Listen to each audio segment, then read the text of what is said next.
Selamat pagi bagi kita semuanya. Kiranya damai sejahtera Allah yang melampaui akal akan menerangi hati dan pikiran kita. Dan selamat kita beribadah kepada Tuhan Yesus Kristus. Dan saya juga ingin menyapa yang ada di luar sana. Salam Indonesia, salam Nusantara dari Sabang sampai Merauke, dari Miangas sampai Pulau Rote, dan juga yang ada di Malaysia. Karena ada beberapa teman mengirimkan ke Malaysia. Jadi atau di mana ya? Tuhan Yesus memberkati. Puji nama Tuhan, dan jangan katakan bahwa Yesus itu bukan juru selamat, dan jangan katakan pula bahwa Yesus itu bukan Tuhan. Karena kalau engkau percaya kepada Tuhan Yesus Kristus, engkau dan isi rumahmu akan diselamatkan. Baca itu Kisah Rasul 16 ayat 31. Puji nama Tuhan, dan kita akan membaca firman Allah. Sebelumnya kita berdoa, mari kita berdoa. Kami buka hati dan pikiran kami untuk kebenaran firman Allah. Kiranya Roh-Mu menanamkan firman itu dalam hidup kami, sehingga kami dapat menjadi pelaku-pelaku firman-Mu yang mengasihi Tuhan, mencintai Tuhan dengan segenap hati. Dalam nama Yesus kami bersyukur dan berdoa. Haleluya. Amin. Puji nama Tuhan. Firman Allah akan saya ambil dalam Mazmur 119 ayat yang ke-9 dan ke-11 sampai ke-11. Demikian bunyi firman Allah. Dengan apakah seorang muda mempertahankan kelakuannya bersih, dengan menjaganya sesuai dengan firman-Mu. Dengan segenap hati aku mencari Engkau. Jangan biarkan aku menyimpang dari perintah-perintah-Mu. Dalam hatiku aku menyimpan janji-Mu, supaya aku jangan berdosa terhadap Engkau. Haleluya, puji nama Tuhan. Tema kita adalah hidup menurut kehendak Allah. Orang-orang yang menurut kehendak Allah tentunya ada hal-hal, kriteria-kriteria, syarat-syarat yang harus dipenuhi untuk kita berkenan di hadapan Allah. Sebelumnya saya berpantun dulu. Jalan-jalan ke daerah kudus untuk melihat alam dan pemandangan. Kalau kita mau hidup kudus, itulah yang disukai Tuhan. Haleluya. Jadi yang pertama yang mau saya katakan adalah hidup di dalam kekudusan. Itu syarat pertama kalau kita mau menuruti kehendak Allah.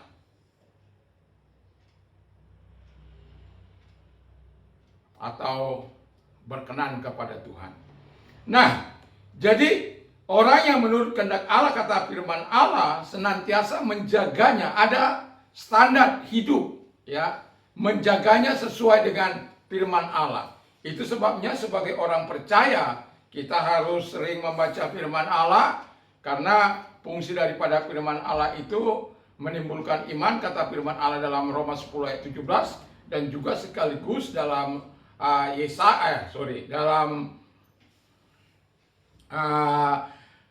Yohanes 15 ayat yang ketiga, di mana dikatakan you are clean because of the words which I have spoken to you. Engkau sudah kudus, engkau sudah bersih karena firman Allah yang aku sampaikan kepadamu.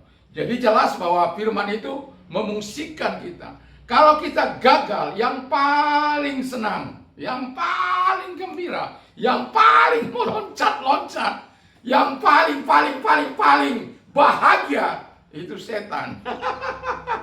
Kalau kita gagal, ya, hidup dalam kekudusan ini, setan itu sangat gembira. Karena dia tahu bahwa manusia itu akan lumpuh. Manusia itu tidak akan memiliki kuasa Allah kalau manusia itu, khususnya orang-orang percaya, tidak hidup dalam kekudusannya.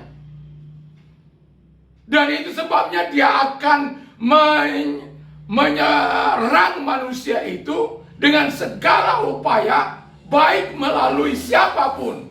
Manusia, setiap kita punya namanya titik kelemahan yang tidak bisa kita kuasai dengan diri kita sendiri, dengan kekuatan kita, dengan kemampuan kita, tidak bisa.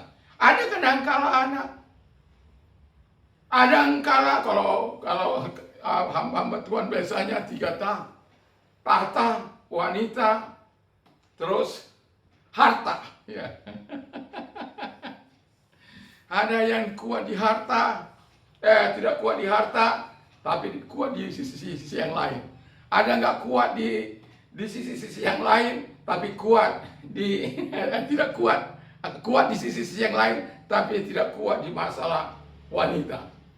Betapa banyaknya hamba-hamba Tuhan yang jatuh dalam masalah seks ini. Dan itu tidak bisa dipungkiri. Tapi saya mau katakan kepada kita sebagai orang percaya, kalau mau hidup menurut kehendak Allah atau mau hidup berkenan di hadapan Allah, kita harus menjaga hidup kita dalam kekudusan. Supaya setan jangan tertawa. Supaya iblis jangan tertawa di dalam kehidupan kita sebagai orang percaya. Tapi biarkan iblis itu menderita. Dan biarkan iblis itu sendiri yang masuk neraka. Saya sudah pernah katakan bahwa neraka tidak disediakan bagi orang-orang atau manusia, tetapi neraka itu disediakan bagi iblis. Tapi apabila manusia itu mengikuti kehendak Allah, mengikuti kehendak setan, maka tidak bisa tidak dia ada bersama-sama dengan setan di neraka. Dan itu bukanlah keinginan Tuhan. Itu bukan kehendak Tuhan dan bukan kemauan Tuhan. Jadi jangan pernah mau ditipu oleh setan dan hidup dalam kekudusan. Karena firman Allah berkata, hendaklah kamu kudus dalam segala perilaku, dalam segala perbuatan, dalam segala perkataan. Karena Alkitab berkata dalam 1 Petrus 1 ayat yang ke-15 dan ke-16 di sana dikatakan dengan jelas, hendaklah engkau kudus sama seperti Allah adalah kudus. Sebagaimana tertulis, itulah Allah yang penuh dengan kekudusan. Jadi kalau kita sebagai orang percaya, yang pertama harus hidup di dalam kekudusan. Karena memang tidak gampang untuk hidup dalam kekudusan.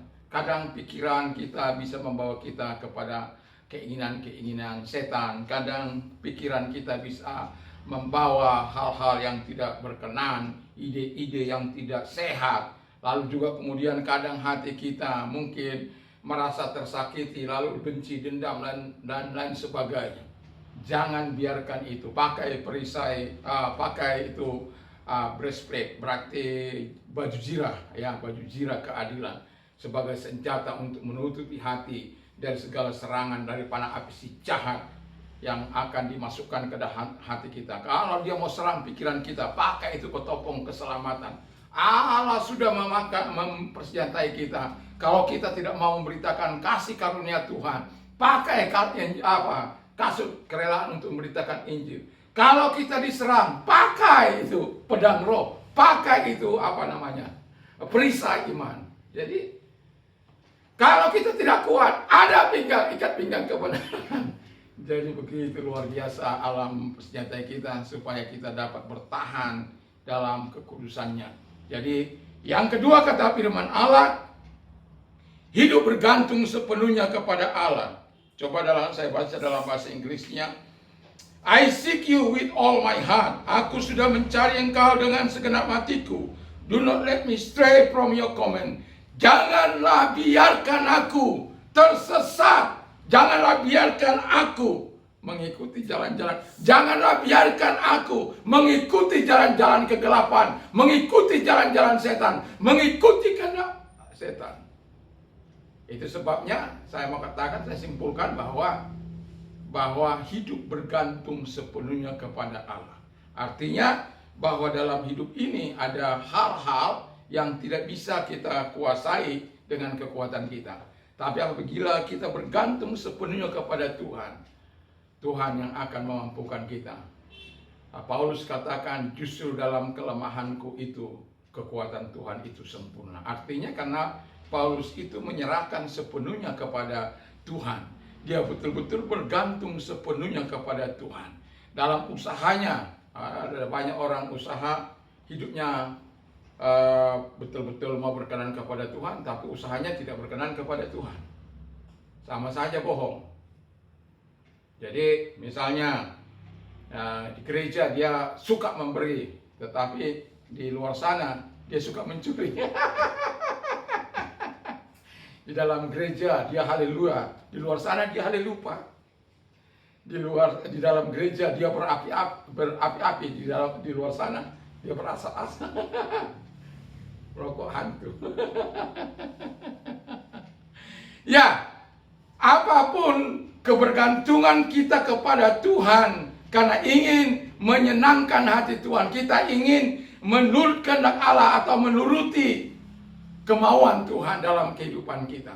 Jadi bergantung kepada Allah itu sangatlah luar biasa. Saya ingat sebuah ilustrasi ya, Blondin ya, seorang ahli dalam berjalan di atas kabel ya. Jadi dengan ya pada itu waktu itu beratraksi di air terjun Niagara ya, yang luas itu ya. Jadi dari satu ke seberang sana dibentangkan kabel, lalu dia membawa kereta dorong. Apakah aku bisa? Oh bisa ya, bisa. Lalu kemudian lagi dia sudah nyebrang. Oh tangan, hebat, hebat. Lalu kemudian dia katakan, apakah saya bisa nyebrang ke sana lagi? Oh bisa. Lalu diundang, siapa yang berani datang kepada saya? Saya akan bawa dengan kereta ini. Tak ada yang satu pun yang tak ada yang mau. Yang kakek-kakek bilang, aku masih sayang sama cucuku. Aku masih mau lihat. Yang bapak-bapak bilang, aduh aku belum lihat anakku menjadi sarjana. Yang anak-anak pemuda bilang, aduh aku belum menikah. Yang remaja bilang, masih panjang hidupku. Buat apa harus membuat risiko yang begitu. Anak-anak bilang, memangnya buat begini. Lalu kemudian seorang anak datang tampil, saya gitu ya. Semua mata melihat anak ini, dan kemudian dia dengan percaya diri datang kepada si Blondin ini untuk membawa dia menyeberang. Orang saling melirik, saling melihat, anak siapa ini? Ayah yang nggak tahu bertanggung jawab, ibu yang tidak bertanggung jawab, dibiarkan anaknya. Lalu kemudian apa yang terjadi? Anak ini akhirnya dia dibawa oleh Blondin untuk menyeberang. Setelah dengan ngeri-ngeri sedap. Orang menonton ini sambil ada cacian, sambil ada makian. Kenapa? Agar juga benar itu bisa apa enggak? Sang Big Question Mark ya. Tapi anak ini tidak sedikit pun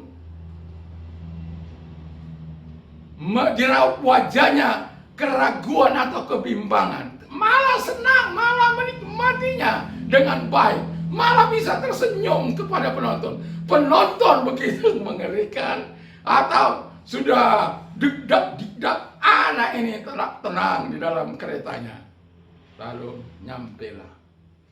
Wartawan bilang begini, siapa ayahmu? Wartawan ini bilang, kamu kok berani? Siapa ayahmu? Ayahku itu, si Blondin itu. Aku kenal kemampuan bapakku. Itu sebabnya aku bergantung sepenuhnya kepada dia. Dan dia tidak akan pernah mencelakakan aku. Kalau kita sebagai orang percaya, orang yang bergantung sepenuhnya kepada Allah, tanpa bertanya, apakah Allah bisa ataukah Allah mampu melakukan sesuatu yang besar dalam kehidupan kita. Kalau kita percaya, kita bergantung sepenuhnya kepada Allah, Allah mampu melaksanakan apa yang kau imani, selama itu berkenan kepada Allah. Jadi tidak perlu bimbang, tidak perlu takut dalam hidup ini. Bergantung sepenuhnya kepada Allah. Lakukan itu dengan ikhlas, supaya apa? Hidup menurut kehendak Allah ini menjadi bagian hidup kita. Hidup berkenan kepada Allah menjadi bagian hidup kita. Hidup menuruti kehendak Allah menjadi bagian yang tidak terpisahkan. Tadi pagi saya berkata baik dalam renungan firman Allah bahwa perlu manusia itu menaruhkan harapnya kepada Tuhan. setelah menaruh harapnya kepada Tuhan, ada artinya dia mau berdoa kepada Tuhan dan dia minta kepada, lakukanlah yang baik bagiku Tuhan, aku akan hidup. Do good to me and I will live and I will obey you. Jadi hidupnya bukan hanya sekedar hidup, tapi betul-betul memilih untuk taat kepada Allah. Lalu kemudian saya katakan dalam Mazmur 19 ayat yang ke 17-18. Open my eyes, bukalah mataku, then I may see you. I may see the wonderful thing from your law. Supaya aku dapat melihat keajaiban-keajaiban firman. Berapa banyak kita bisa melihat keajaiban firman Allah? Tuhan membuka pemikiran murid-murid supaya bisa mengerti kitab suci. Kalau pikiran kita tidak dibukakan, maka kita tidak ingin melihat keajaiban itu. Dan ketika mata kita dibukakan atas keajaiban-keajaiban firman Allah, kita akan betul-betul bisa menyerahkan diri kepada Allah yang luar biasa itu. Kita tidak meragukan Dia dalam hidup kita. Kita tidak menyaksikan kemampuan dan kekuasaan Allah di dalam kehidupan kita. Karena kita memang hidup mau menurut kehendak Allah. Hidup mau melakukan apa yang dikehendaki oleh Tuhan dalam kehidupan ini. Menurut Tuhan, kita perlu terus mengandalkan Dia. Jadi hidup bergantung sepenuhnya kepada Allah, yang kedua. Dan yang ketiga adalah hidup dalam kuasa firman. Haleluya. Tadi sudah saya singgung bahwa firman itu berfungsi untuk tapi tadi saya belum berpantun, ini yang kedua.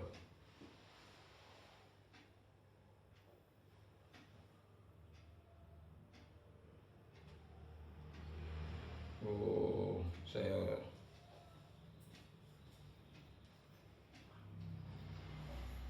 lupa dia ayat kedua di mana dia. Yang ketiga saja.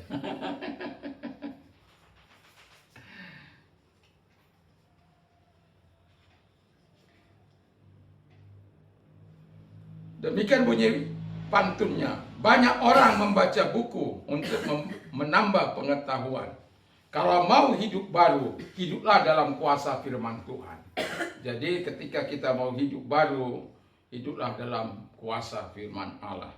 Jadi yang ketiga, hidup dalam kuasa firman Allah, sebagaimana pemazmur katakan. Dan pemazmur ini dihitung setelah diperhitungkan, ditulis oleh Ezra. Ya, nanti bisa dibaca dalam Ezra 6 itu setelah pembangunan bait Allah. Nah, yang mau saya katakan adalah bahwa hidup kita sebagai orang percaya, mari kita gemar memperkatakan firman Allah. Iman timbul dari pendengaran firman Kristus. Itu sebabnya kenapa ada 5 menit bersama dengan firman itu. Ya, 5 menit bersama dengan firman. Ini mungkin jalan yang keberapa bulan ini. Ya, walaupun ada kadang-kala yang tidak berjalan sebagaimana yang diharapkan oleh karena situasi dan kondisi. Tapi tujuannya 5 menit bersama dengan firman Allah setiap pagi dan sore. Dalam rangka supaya orang-orang percaya memisahkan diri membaca firman Allah. Saya pikir di 5 menit itu tidak sukar. Pulsanya juga nggak dihabisi itu. Ya, tinggal membuka hati. Ya, kadang ada yang sampai 1001 hari, kadang ada juga yang sedikit, kadang ada yang 100-an, kadang ada yang 500-an, kadang ada yang 300-an. Tapi apapun tujuan saya adalah memberikan firman Allah itu kepada orang-orang baik, secara khusus orang-orang yang saya kenal, dan juga saya berdoa supaya orang-orang yang ada di luar sana. Dan saya bersyukur karena ada banyak orang memasuki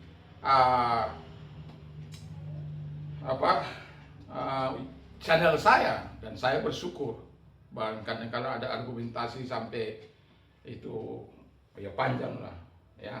Tetapi saya bersyukur di situ juga kesempatan saya tidak akan menyia-nyiakan kesempatan itu untuk memberikan penerangan. Sekalipun mereka kadangkala memberikan hal-hal yang tidak masuk akal, tetapi saya akan menjawabnya dengan kasih Kristus. Dan sebab apa? Sebab firman Allah itu tidak akan pernah kembali dengan sia-sia. Dan kalau mereka sudah membaca firman Allah itu, nantinya kalau mereka berkata, oh Kak, saya nggak pernah dengar. Dan kalau orang itu sudah pernah membaca apa yang saya katakan, ya, kadangkala kita melihat di YouTube itu ada banyak hinaan, olokan, dan lain sebagainya. Kita tidak perlu pikirkan itu. Yang kita perlukan, hidup kita harus memiliki firman Allah. Kuasa firman itu harus hidup dalam kehidupan kita. Nah, dialah yang membuat kita menjadi ciptaan baru. Firman itu yang membuat kita dapat melakukan apa yang menyenangkan hati Tuhan. Apa yang disukai oleh Tuhan. Salah satu yang disukai oleh Tuhan, hiduplah taat kepada Tuhan. Kalau kita hidup taat,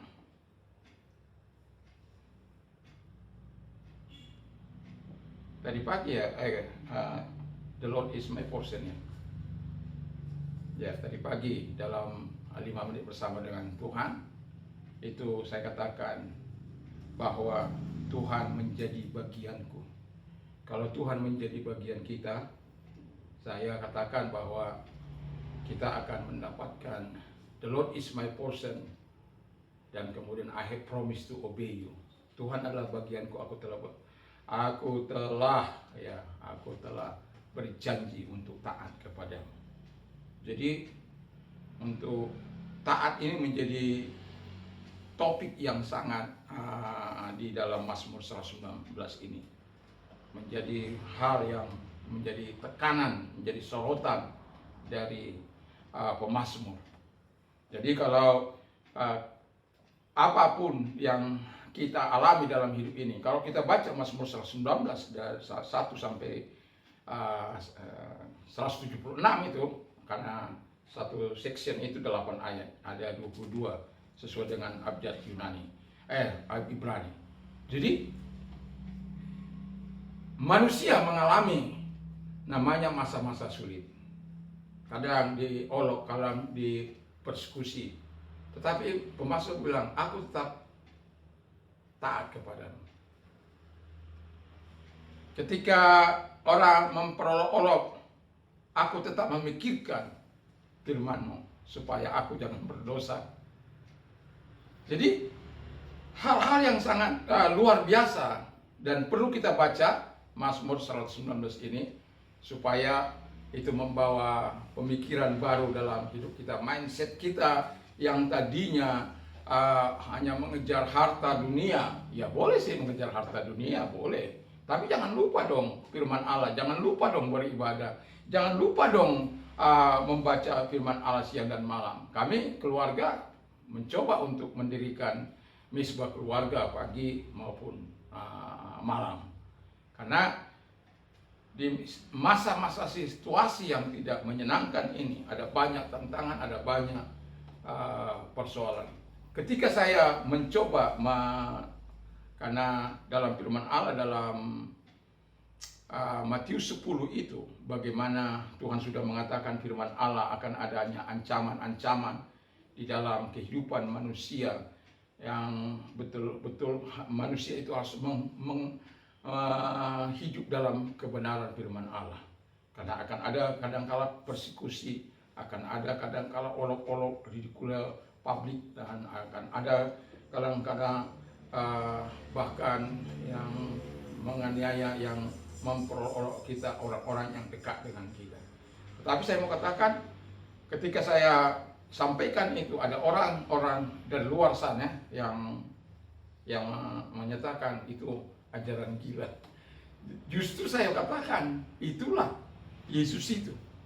Itulah yang mau saya katakan kepada kita, bahwa Alkitab sudah mengatakan, firman Allah sudah mengatakan bagaimana orang-orang percaya untuk hidup selalu menuruti apa yang Tuhan katakan. Saya katakan, kami diajar untuk tidak membalas yang jahat dengan yang jahat.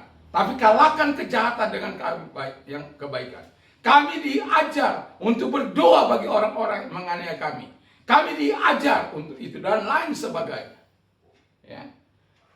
Dan pada akhirnya saya mengatakan, saya selalu mengundang Bapak untuk menerima Yesus sebagai Tuhan dan Juru Selamat. Kalau engkau percaya, engkau dan isi rumahmu akan diselamatkan.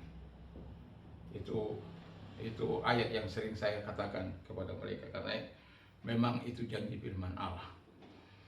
Jadi firman itu harus diperkatakan. Firman itu kita tahu bahwa dia mengubah hidup kita. Supaya apa? Ini 30 menit kok. Ya, harus diingat. Ya, karena keterbatasan RAM yang kecil. Jadi sebagai orang percaya, mari pertama kita hidup dalam kekudusan, yang kedua bergantung sepenuhnya kepada Allah, hidup dalam kuasa firman Allah.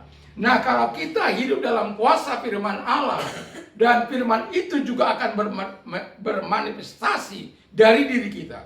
Itu sebabnya firman itu mengubah diri kita, memberkati diri kita, lalu kita juga dengan firman itu memberkati orang lain. Tumpang tangan bagi orang sakit itu sembuh.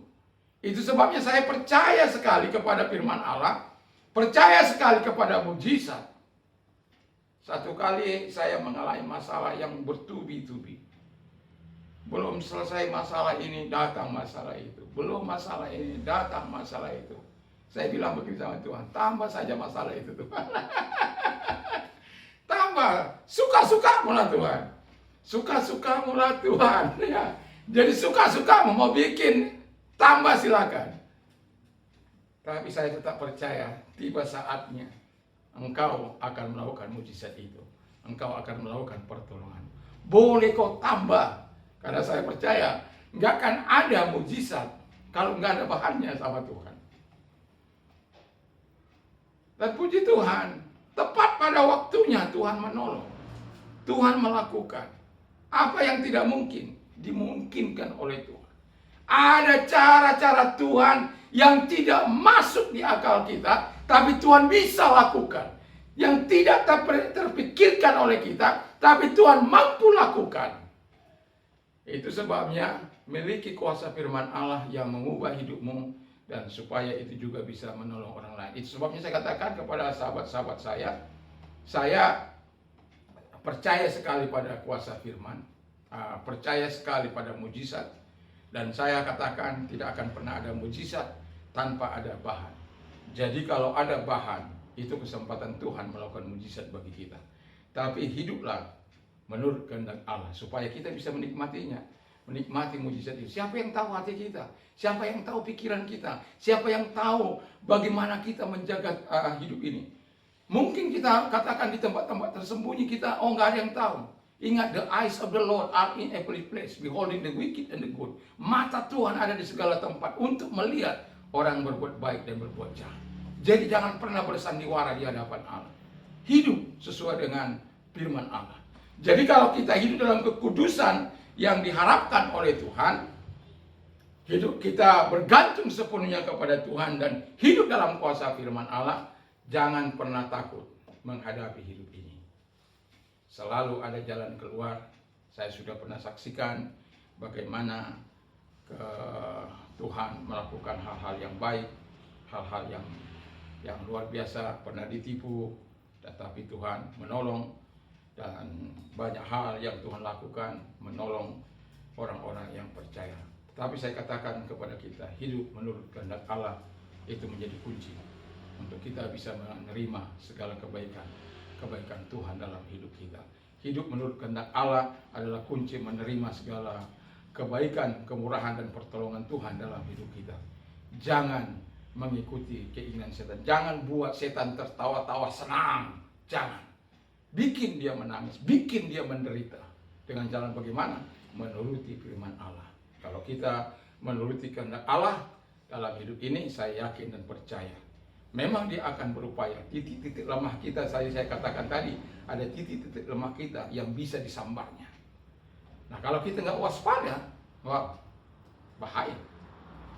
Kalau kita nggak hati-hati, bahaya. Itu sebabnya Yesus katakan, the spirit is willing. Roh itu memang penurut, but the body is weak. Tapi tubuh itu lemah. Kalau tubuh kita lemah, tentu setan bisa merasuknya. Tentu setan bisa masuk melalui caranya dengan panah api si jahat itu, panah api si iblis itu.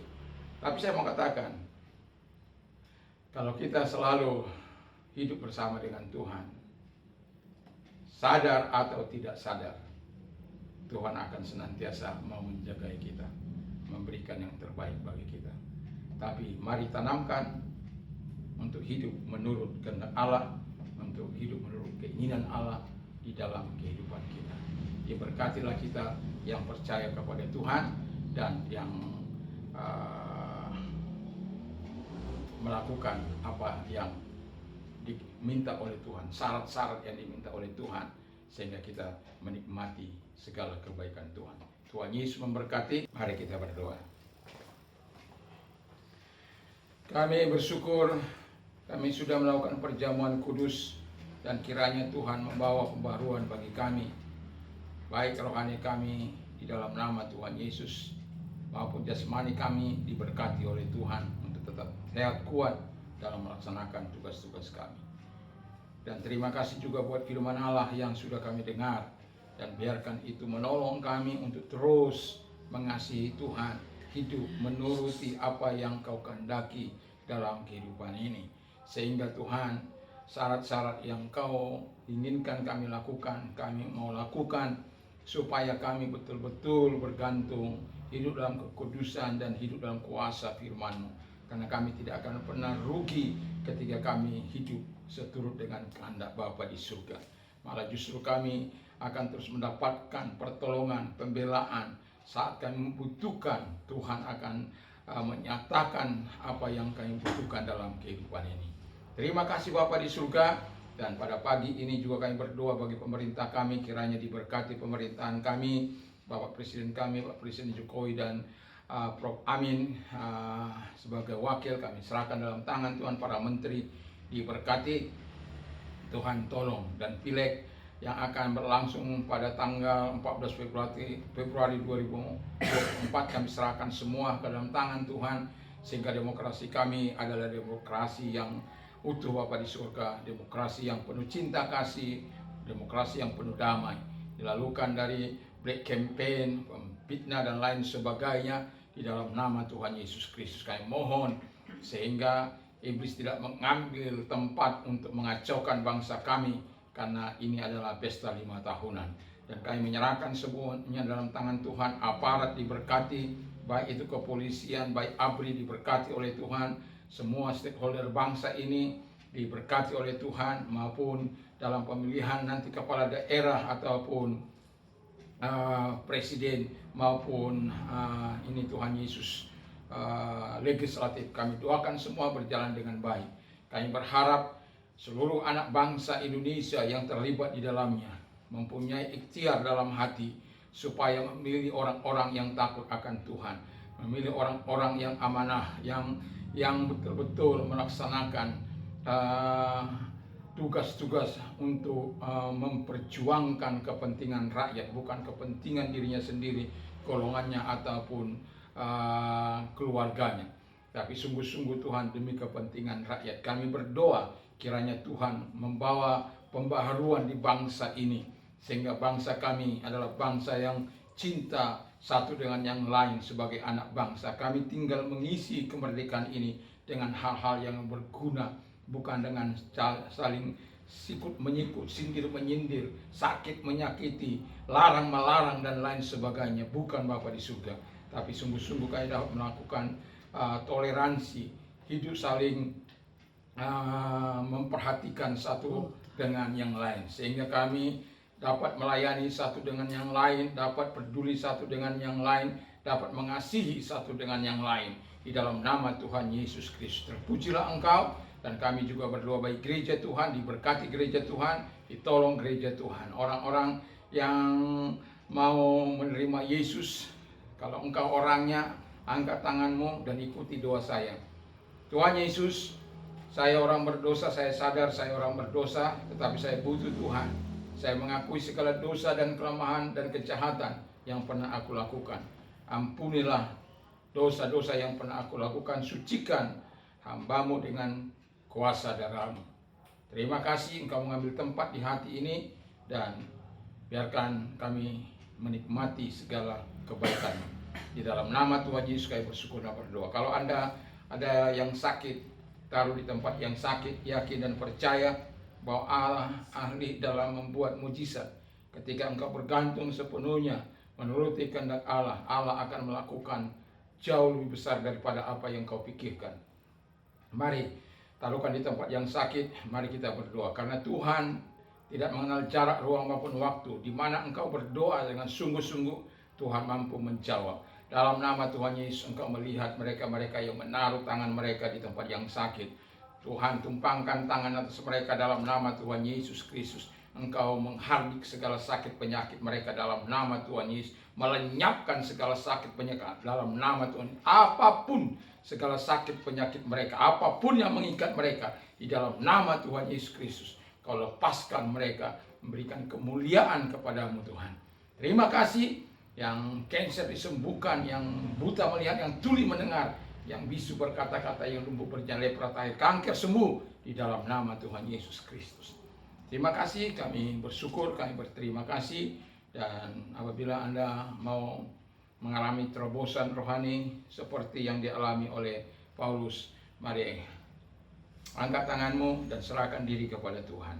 Terima kasih engkau melihat tangan-tangan yang terangkat kepadamu Tuhan. Kalau engkau mampu mengubah orang yang paling jahat pada masa itu Bapa di surga, dan mempunyai kesempatan yang tak terbatas, yang bila membunuh tidak dapat dijamah oleh hukum, tapi Tuhan mampu menjamah dan mengubah hatinya, yaitu Paulus, dari Saulus menjadi Paulus Bapa di surga.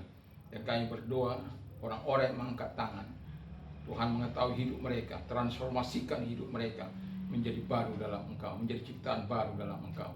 Terima kasih orang-orang muda yang terlibat dalam dunia politik kami didoakan, seperti pikiran-pikiran yang ada dalam Sadrak, Mesak, Abednego, Daniel, ataupun Yusuf, ataupun Nehemia Bapa di surga. Mereka melakukan yang terbaik ketika mereka ada atau dipilih menjadi pemimpin, atau dipilih menjadi anggota legislatif. Di dalam nama Tuhan Yesus, orang-orang, baik orang-orang muda, orang-orang tua, siapa saja Tuhan yang nantinya duduk di parlemen, atau duduk di kepala daerah, atau kepala pemerintahan di Indonesia ini, atau presiden kami menyerahkan semua ke dalam tangan pengasihan Bapa di surga. Kami percaya yang terbaik yang Tuhan senantiasa sediakan bagi bangsa kami. Di dalam nama Tuhan Yesus Kristus kami bersyukur dan berdoa. Sekarang pulanglah dengan membawa damai sejahtera daripada Tuhan Yesus Kristus, kecintaan Bapa dalam surga, persekutuan kuat kuasa Roh Kudus menyertai mulai saat ini sampai maranatha dalam nama Yesus. Amin. Tuhan.